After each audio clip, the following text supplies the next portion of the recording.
తెలివైన వారు కొన్ని తప్పులు చేయరని చాణక్య నీతి చెబుతుంది. వారికి ఎలా ఉండాలో, ఏం కావాలో తెలుసు అని చాణక్యుడు వివరించాడు.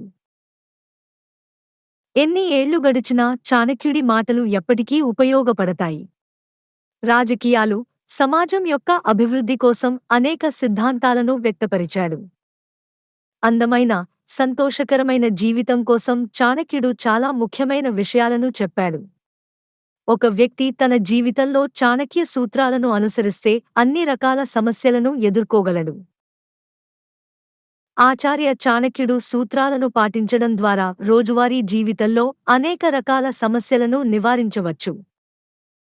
చాణక్యుడి ప్రకారం మీ జీవితంలో విజయం సాధించడానికి మీరు కూడా ఏమి చేయాలో తెలుసుకోవాలి. మీరు సంతోషంగా, విజయవంతం కావాలంటే ఎల్లప్పుడూ నిజం మాట్లాడండి. తెలివిగా ఉండాలి. ఎందుకంటే అబద్ధం చెబితే చిక్కుల్లో పడే అవకాశాలే ఎక్కువగా ఉంటాయి.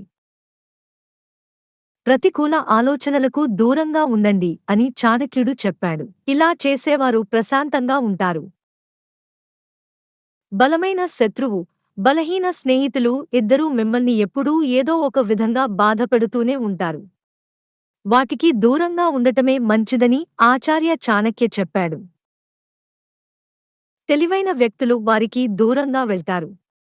అక్కడ ఉంటే మీరు విజయం సాధించలేరు. నిత్యం ఆకలితో ఉండకూడదు. పెద్ద సమస్యలను తెలివితో సులభంగా పరిష్కరించవచ్చు. కాని ఆకలి జ్ఞానంపై ప్రతికూల ప్రభావాన్ని చూపుతుంది. ఇది ఒక వ్యక్తి జీవితాన్ని దెబ్బతీస్తుంది. ఎప్పుడూ ఆకలితో ఉండకండి. కడుపు నిండితే ఇంకా మంచి ఆలోచనలు చేయొచ్చు. గౌరవం లేని సంపాదన, జ్ఞానాన్ని పెంచుకునే అవకాశం లేని స్నేహితులు ఉన్న చోట ఉంటే ఫలితం ఉండదు. అలాంటి ప్రదేశాన్ని వెంటనే వదిలేయాలి. జీవితంలో విజయం కోసం కర్మ, జ్ఞానం అనే రెండు ప్రత్యేక సూత్రాలను పాటించాలి. రెండు రెక్కల సహాయంతో పక్షులు ఆకాశంలో ఎగిరినట్లే, కర్మ, జ్ఞానం అనే రెండు రెక్కల సాయంతో మనిషి విజయాల ఆకాశంలో ఎగరగలడని చాణక్య నీతి చెబుతోంది. అంతేకాదు, చాణక్యుడి ప్రకారం ఒక వ్యక్తి తన ఆర్థిక నష్టాన్ని ఎవరికీ చెప్పకూడదు. దానిని తన వద్ద ఉంచుకోవడం మంచిది. మీ ఆర్థిక నష్టంలో మీకు సహాయం చేయడానికి బయటి వ్యక్తి ఎవరూ రారు. ఈ కారణంగా ఆర్థిక నష్టాన్ని ఎవరికీ చెప్పకూడదు. చాలామందికి తమ సమస్యలు, బాధలు అందరి ముందు చెప్పుకునే అలవాటు ఉంటుంది. మీ సమస్యలు ఎవరూ పట్టించుకోరు. మీ ముందు లేదా వెనుక మీ సమస్యలను ఎగతాళి చేయవచ్చు. అందుకే తెలివైన వ్యక్తి తన సమస్యలను చెప్పుకోడు.